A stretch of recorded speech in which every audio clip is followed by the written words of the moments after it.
اس نے منہ پر انگلی رکھے شایان کو خاموش رہنے کا کہا تھا اور پھر وہ دوڑتا ہوا اس کے پاس آیا تھا اور ہاتھ کے اشارے سے اسے جھکنے کا کہا تھا۔ شایان نے جھکتے ہی اس نے بہت آہستگی سے اس کے کان میں سرگوشیاں کرنی شروع کی۔ مبادہ کوئی سن نہ لے، میں شیطان کو بدھو بنا رہا تھا۔ مطلب؟ شایان نے ناسمجھی سے پوچھا تھا۔ اف، ایک تو اس گھر میں اور مما ہی سمجھدار ہے۔ اپنا سر پیٹتے اس نے شایان کی عقل پر ماتم کیا تھا۔ نہیں، آپ بھی ہو۔ شایان کے ایک گھوری پر وہ موقف تبدیل کرنے پر مجبور ہو گیا تھا۔ جب ہم نماز پڑھتے ہیں نا تو وہ ہمیں پڑھنے نہیں دیتا۔ میں بس اسے بتا رہا تھا کہ میں نماز نہیں پڑھ رہا۔ اس کی بات سمجھتے شایان کے لب مسکرا اٹھے تھے۔ یہ یقیناً آپ کو آپ کی مما نے سکھایا ہوگا، ہے نا؟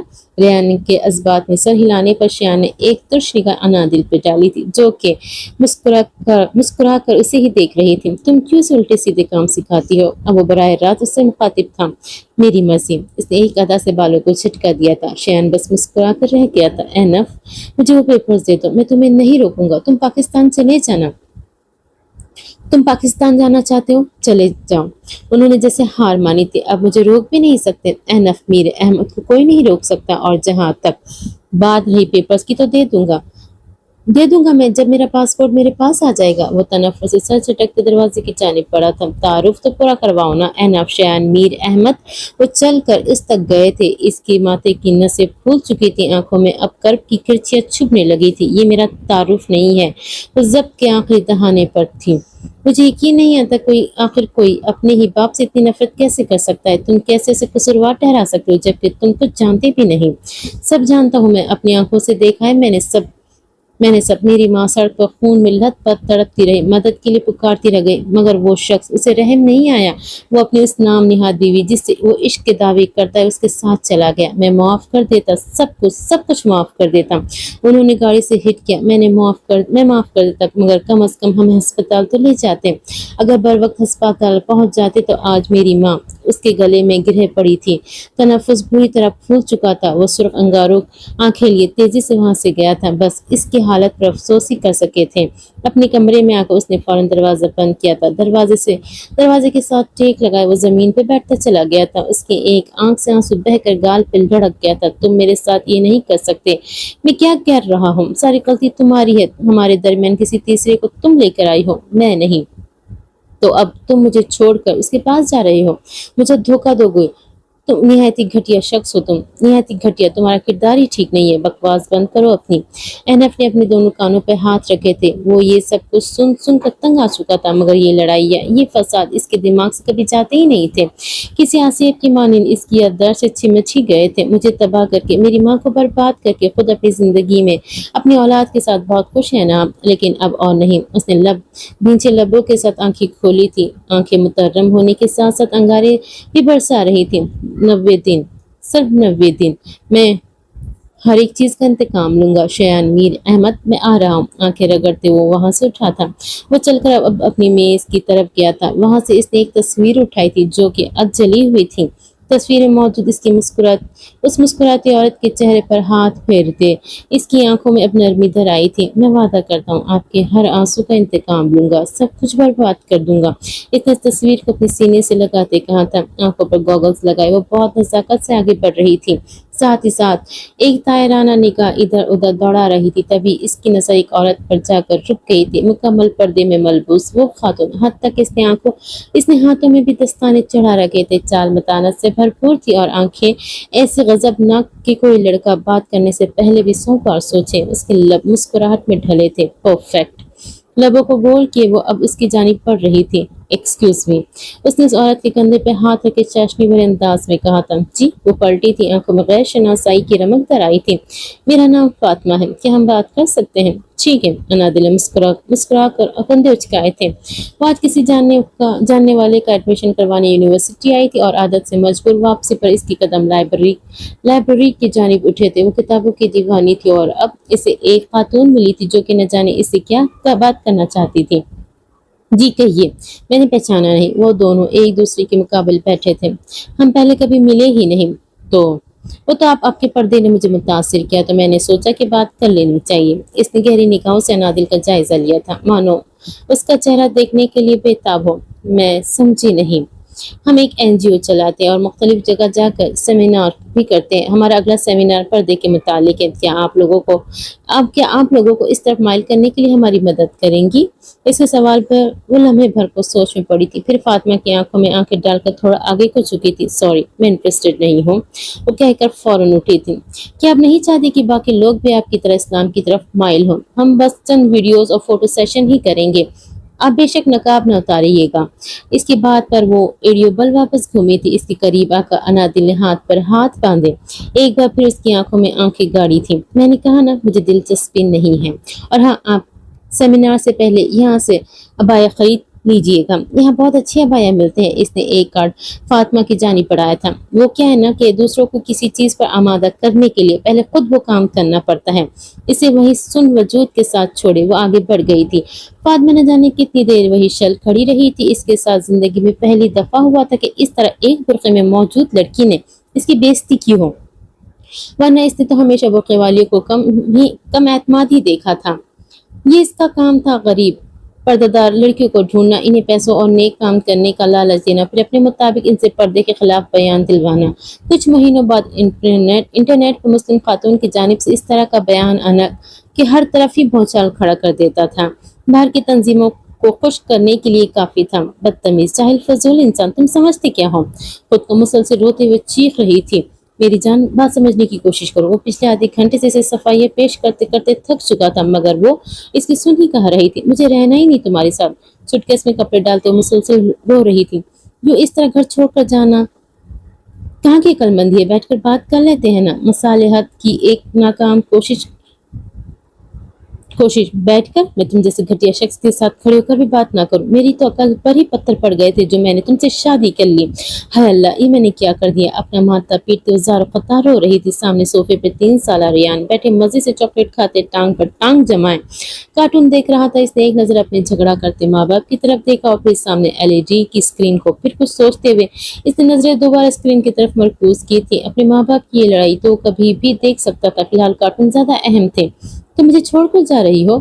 شیان نے بے بسی سے کہا تھا. ہاں، ان چند سالوں میں بہت بار ان کا جھگڑا ہو چکا تھا، مگر انادل نے کبھی بھی اس طرح گھر چھوڑ کر جانے کی بات نہیں کی تھی. مگر آج صبح ہی وہ اپنا تمام تر سامان پیک کر رہی تھی. انادل، چھوٹی سی بات پر اتنا ریئیکٹ کیوں کر رہی ہو؟ وہ جھنجھلایا تھا.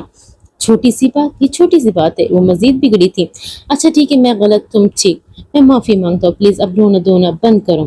اس حالت میں اتنا سٹریس لینا بالکل ٹھیک نہیں ہے. ابھی 2 ہفتے پہلے ہی انہیں خوشخبری ملی تھی کہ وہ ایک بار پھر ماں بننے والی ہے. اب آئے نا تم مدعے پر. تمہیں صرف اپنی اولاد کی پرواہ، میری نہیں. منہ بسورے وہ پھر رو دی تھی. ایسی بات شیان نے اسے خود سے لگانا چاہا تھا، مگر انادل نے فوراً ہی سے پرے دھکیلا تھا. اتنے میں ایک بار پھر شیان کا فون بجا تھا. بھاڑ میں گئی میٹنگ. فون پر کسی کو صلاحاتیں سنائے. اس نے فون بند کیا تھا. یہاں اس کا گھر داؤ پر لگا ہوا تھا اور ان لوگوں کو میٹنگ کی پڑی تھی. اچھا ٹھیک ہے، میں تمہیں ایک بار پھر سمجھاتا ہوں. کل رات انایا اور ارمان کی ویڈنگ اینیورسری تھی. واپسی پر تم بہت تھک گئی تھی، اس لیے تہجد کے وقت تم نہیں اٹھ سکی. اب ویسے بھی فجر تو پڑی ہے نا تم نے. شیان نے پھر اسے سمجھانے کی کوشش کی تھی. شیان کے مشورے پر انایا نے کل رات قوالی نائٹ رکھی تھی جس پر وہ اور انادل گئے تھے. ٹھیک ہے، میں تھک گئی تھی، اسی وجہ سے آنکھ نہیں کھلی، لیکن تم اٹھا تو سکتے تھے نا مجھے. وہ شکوہ اپنی جگہ برقرار تھا. یار، اپنی حالت دیکھو، تمہاری طبیعت ویسے ہی ٹھیک نہیں رہتی، بس اسی لیے نہیں اٹھائے. اور ویسے ہی اتنی چڑچڑی رہتی تھی. اور اب پریگننسی کے بعد تو مزید چڑچڑی ہو گئی تھی، اور ڈاکٹر نے بھی اس کا خاص خیال رکھنے کو کہا تھا. تو پھر تم نے کیوں پڑھی نماز؟ اصل مسئلہ یہ نہیں تھا کہ انادل نے تہجد کی نماز نہیں پڑھی. اصل مسئلہ یہ تھا کہ شیان نے کیوں اکیلے نماز پڑھی تھی. غلطی ہو گئی مجھ سے، آج کے لیے معاف کر دو. آگے تمہیں ہر روز اٹھاؤں گا. بس ہاتھ جوڑنے کی کسر رہ گئی تھی. مجھے نہ تمہاری ساری چالاکیوں کا پتہ چل گیا ہے. بھرائی آواز کے ساتھ منہ کھلائے انادل نے شیان کو گھورا تھا. کون سی چالاکیاں؟ اس کے چہرے سے صرف لاچاری ٹپک رہی تھی. یہی کہ تم جنت میں اکیلے جانا چاہتے ہو، اور اگر غلطی سے میں جنت میں چلی بھی گئی تو تم یہی چاہتے ہو کہ میں تم سے نچلے درجے پر ہوں. اپنی شریک حیات کی اتنی دور کی سوچ پر شیان کو اچھے خاصے چکر آئے تھے. اللہ جانے کہاں سے انادل کے دماغ میں سب باتیں آتی تھی. تمہارے دماغ میں سب باتیں کون ڈالتا ہے؟ لہجے میں بے بسی تھی. کوئی نہیں، الحمدللہ، میں خود بہت ذہین ہوں. انادل نے ناک سے مکھی اڑاتے کہا تھا. ماشاءاللہ. وہ بس یہی کہہ سکا تھا. بس جا رہی ہوں میں، اب تم جیسے ظالم انسان کے ساتھ مزید نہیں رہ سکتی۔ آخری سوٹ بیگ میں ڈالے۔ اب اس نے بیگ بند کیا تھا۔ آخر کون سے ظلم کیے ہیں میں نے تم پر؟ ہاتھ باندھے اس کے تاثرات تھوڑے سخت ہوئے تھے۔ کوئی ایک ہو تو بتاؤ۔ نہیں، میں جاننا چاہتا ہوں کہ تم میرا ہر ایک کیا گیا ظلم بتاؤ۔ آفس سے لیٹ تو ویسے ہی ہو چکا تھا، اب کم از کم وہ اپنی بیوی پر ڈھائے گئے ظلم کی داستان تو سن لیں۔ اب کل رات کی ہی بات دیکھ لو، میں کیسی ترسی نگاہوں سے ایک کولڈ ڈرنک کو دیکھ رہی تھی اور تم نے مجھے ایک سپ بھی نہیں لینے دی۔ واہ کیسے کم تھا! اس حالت میں تمہیں وہ پینے بھی نہیں دوں گا۔ اگلا ظلم بتاؤ۔ تو مجھے کتابیں بھی نہیں پڑھنے دیتے۔ وہ ساری رات بیٹھ کر الٹی سیدھی کتابیں پڑھتی رہتی تھی۔ شیان اسے بہت روکتا تھا مگر وہ انادل ہی کیا جو کسی کی بات سن لے، لیکن پریگننسی کے بعد اس کی کتابیں پڑھنے پر مکمل پابندی لگ چکی تھی۔ شیان نے ریان کی باری بھی یہی کیا تھا۔ ڈیلیوری تک ان کتابوں کو بالکل بھول جاؤ۔ اگلا ظلم بتاؤ۔ وہ جب پڑھنے بیٹھتی تھی تو اسے کسی چیز کا ہونا ہوش نہ رہتا تھا، نہ کھانے کا نہ ہی پینے کا۔ عام حالات میں تو وہ کبھی کبھی اس کے سینے پر سر رکھے بھی کتاب پڑھتی رہتی تھی، جس پر شیان نے ہمیشہ ہی صبر کے گھونٹ بھرے تھے۔ اگر یہ کتابیں ارمان یا کسی اور شخص کی ہوتی تو وہ کب کا ان کو نیست نابود کر چکا ہوتا، مگر یہ کتابیں تو انادل کی تھی اور وہ اچھی طرح جانتا تھا کہ اس کی نک چڑی بیوی کی نظر میں ان کتابوں کی اس سے زیادہ اہمیت تھی۔ اور تو مجھے سونے بھی نہیں دیتے۔ ایک اور شکوہ کیا گیا تھا۔ استغفر اللہ! شیان نے باقاعدہ اپنے دونوں کانوں کو ہاتھ لگایا تھا۔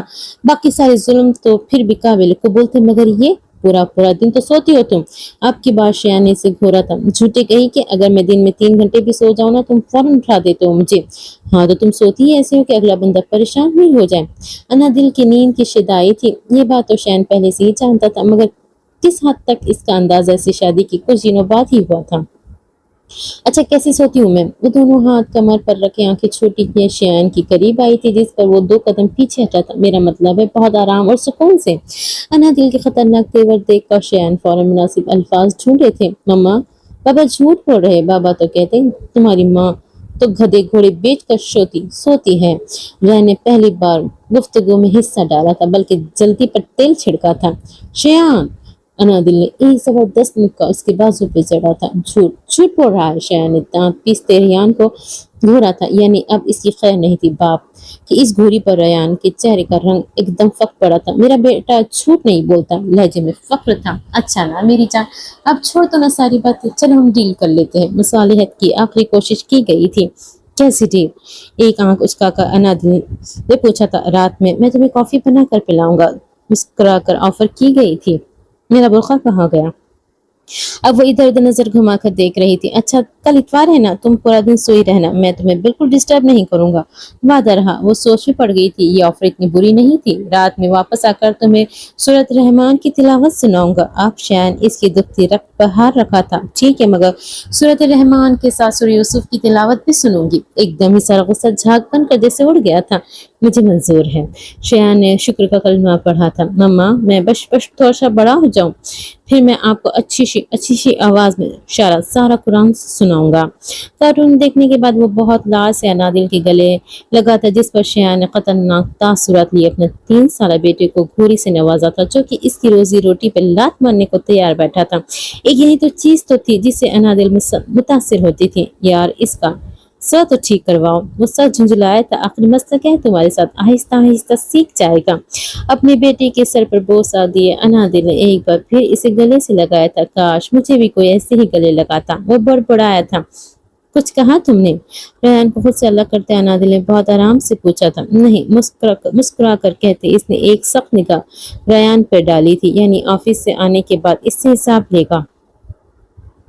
مما، بابا آپ سے بہت پیار کرتے ہیں۔ اب وہ بیچارہ خود کو بچانے کی کوشش کر رہا تھا۔ اس کی کوشش کو سمجھتے شیان مسکرا دیا تھا۔ وہ گدھے گھوڑے بیچنے والی بات تو بابا نے غصے میں کہی تھی، ورنہ بابا آپ سے بہت زیادہ پیار کرتے ہیں، اس لیے تو حج پر لے کر جا رہے ہیں۔ کیا؟ شوق کی کیفیت میں وہ ایک جھٹکے سے بستر سے اٹھی تھی۔ ریان نے فوراً اپنے چھوٹے چھوٹے ہاتھ منہ پہ رکھے تھے۔ انادل کی طرح اس کی زبان بھی بہت چلتی تھی۔ شیان، ہم حج پر جا رہے ہیں۔ وہ تو خوشی سے پھولے ہی نہیں سما رہی تھی۔ شیان نے ایک سرد نگاہ ریان پر ڈالی تھی، جس پر وہ فوراً سے وہاں سے رفو چکر ہوا تھا۔ ہم کب جا رہے ہیں؟ تم نے مجھے کیوں نہیں کچھ بتایا؟ اب وہ پاگلوں کی طرح سوال کر رہی تھی، جس پر شایان اچھا خاصا ناتب ہوا تھا۔ میرے دل میری جان، میری بات سنو۔ اس کی گال پر محبت سے ہاتھ رکھے شایان نے اسے اپنے قریب کیا تھا۔ ہم نہیں جا رہے۔ وہ واقعی بہت شرمندہ تھا۔ کیوں؟ ان چند سالوں میں 2 بار عمرے پر گئے، مگر حج پر وہ کبھی نہیں جا سکے تھے۔ اب شایان اسے سرپرائز دینے والا تھا، مگر انادل کی پریگننسی کی وجہ سے اس نے ارادہ ترک کر دیا تھا، اور آج اس 3 سالہ آفت نے سارا پول کھول دیا تھا۔ تم پریگننٹ ہو اور تمہاری صحت اس بات کی اجازت نہیں دیتی کہ ہم بیرون ملک کا سفر کر سکے۔ وہ نظریں جھکائے خاموش آنسو بہا رہی تھی۔ انادل پلیز۔ اس کے آنسو صاف کرتے شایان نے اسے خود سے لگایا تھا۔ وہ پھوٹ پھوٹ کر رو دی تھی۔ ہم اگلے سال چلے جائیں گے نا؟ آج اس ریان کی خیر نہیں تھی۔ میں اپنا بہت خیال رکھوں گی شایان، وقت پر کھانا کھاؤں گی اور دوائی بھی لوں گی، مگر پلیز مجھے حج پر لے جاؤ۔ انادل نے ایک آنکھ سے اس کی جانب دیکھا تو وہ فوراً پگھل گیا تھا۔ اچھا ٹھیک ہے، میں ایک بار پھر ڈاکٹر سے بات کروں گا۔ اگر تمہاری صحت اجازت دے گی تو ہی ہم جائیں گے، ورنہ نہیں۔ اس کے چہرے پر جھولتی ایک شریر لٹ کو کان کے پیچھے اڑستے اس نے نرمی سے کہا تھا۔ ٹھیک ہے۔ آنسو صاف کرتی وہ مسکرائی تھی۔ اب اسے شایان کو یہ دکھانا تھا کہ وہ بالکل ٹھیک ہے۔ وہ اپنے کمرے میں بستر پہ چت لیتا ہوا تھا جب مائزہ کی ماں کمرے میں داخل ہوئی تھی۔ احنف مجھے وہ پیپرز دے دو۔ وہ غصے سے اس کے سر پر آ کھڑی ہوئی تھی۔ محنت نام کی بھی کوئی چیز ہوتی ہے؟ وہ منہ بنائے اٹھ بیٹھا تھا۔ میرا دماغ خراب مت کرو۔ تم یہ سب کر کے آخر ثابت کیا کرنا چاہتے ہو؟ سب کیا سوچیں گے تمہارے بارے میں؟ تمہاری ماں نے تمہاری ایسی تربیت کی ہے، یہ سب سکھایا ہے اس نے تمہیں؟ یہ سب نہیں سکھایا، مگر میں کیا کروں؟ مجھے پتا ہے میں کیا کروں۔ اپنی ماں کی آنسوؤں کا حساب نہ لوں۔ وہ کپکپاتے لبوں کے ساتھ دہاڑا تھا۔ کس سے انتقام لوگے تم؟ وہ محض ایک حادثہ تھا ہے نا، بس ایک حادثہ۔ وہ اس کے قریبی بستر پہ بیٹھ گئی تھی۔ آنی، حادثہ نہیں تھا، جان بوجھ کر کیا گیا ہے۔ میں نے اپنی آنکھوں سے دیکھا تھا۔ ان کا ہاتھ پکڑے وہ تھوڑا قریب ہوا تھا۔ میری جان، وہ صرف حادثہ تھا، اور شایان بھائی تو اس بارے میں جانتے بھی نہیں ہیں۔ اس کی گال کے ہاتھ رکھے وہ اسے بہت پیار سے سمجھا رہی تھی۔ انہیں سب پتا ہے، وہ جھوٹ بولتے، انہوں نے جان بوجھ کر کیا۔ وہ کچھ سننے کا روادار نہ تھا۔ اس کے نزدیک صرف وہی صحیح تھا، باقی سب غلط۔ چلو ٹھیک ہے، مان لیتے ہیں کہ انہوں نے سب جان بوجھ کر کیا۔ پھر بتاؤ مجھے، وہ ایسا کیوں کریں گے؟ بتاؤ ریان، بولو۔ بتاؤ ریان، بولو۔ اور وہ اسے بچوں کی طرح پچکار رہی تھی۔ اسی گھر میں سب ریان بلاتے تھے، جبکہ کاغذات پہ اس کا نام احنف تھا۔ ریان نام انادل کو پسند تھا اور احنف شایان کو۔ وہ اب خود کو احنف ہی کہلوانا پسند کرتا تھا۔ اس کے مطابق یہ نام اسے انادل نے دیا تھا۔ انہیں دوسری شادی کرنی تھی۔ وہ ہر روز مما سے لڑتے تھے۔ انہوں نے ہاتھ بھی اٹھایا تھا۔ چلو مان لیتے کہ انہوں نے یہ سب دوسری شادی کرنے کے لیے کیا، مگر تم ایک بار اپنے دل سے پوچھو، کیا انہیں واقعی یہ سب کرنے کی ضرورت تھی؟ اگر وہ دوسری شادی کرنا چاہتے تھے تو انہیں کون روک سکتا تھا؟ مجھے نہیں پتا۔ اس نے سر جھکائے نفی میں سر ہلایا تھا۔ پتا نہیں تو پھر پتا کرو۔ ایک دفعہ اپنے بابا سے مل لو، ان سے بات کرو، شاید کوئی حل نکل آئے۔ کوئی حل نہیں نکل سکتا۔ میں پاکستان صرف انہیں برباد کرنے جاؤں گا، ان کی خوشیاں ان سے چھیننے۔ میں اس عورت کو برباد کر دوں گا۔ میں کسی کو معاف نہیں کروں گا۔ اس نے نم مگر سرخ آنکھوں سے عہد کیا تھا۔ اچھا کیسے کرو گے برباد؟ وہ میں سوچ چکا ہوں۔ اس نے نظریں چرائی تھی۔ کوئی غلط قدم مت اٹھانا ریان، انہوں نے سختی سے تنبیہ کی تھی۔ مجھے حیرت ہو رہی ہے کہ آپ اماں کی بجائے اس شخص کی حمایت کر رہی ہیں، اس شخص نے جس نے ایک بار مڑ کر نہیں دیکھا، ایک بار بھی میری خیریت نہیں پوچھی، بس کسی بوجھ کی طرح اتار کر سر سے پھینک دیا۔ وہ بدگمانی کے آخری سرے پر کھڑا تھا۔ ایسا نہیں ہے، وہ تمہارے متعلق فکر مند رہتے ہیں، انہوں نے کبھی تم سے منہ نہیں موڑا۔ آنی، مہینے کے شروع میں چند روپے اکاؤنٹ میں جمع کروانے سے فرض پورا نہیں ہو جاتا۔ ہاں ٹھیک ہے، میں ان سے ملنا نہیں چاہتا تھا، مگر وہ ایک باپ کا فرض نبھاتے نا۔ ایک بار بھی ملنے آئے وہ مجھ سے بات تک نہیں کی، کیونکہ انہیں میری پرواہ ہی نہیں۔ اپنی دوسری بیوی کے ساتھ بہت خوش ہے۔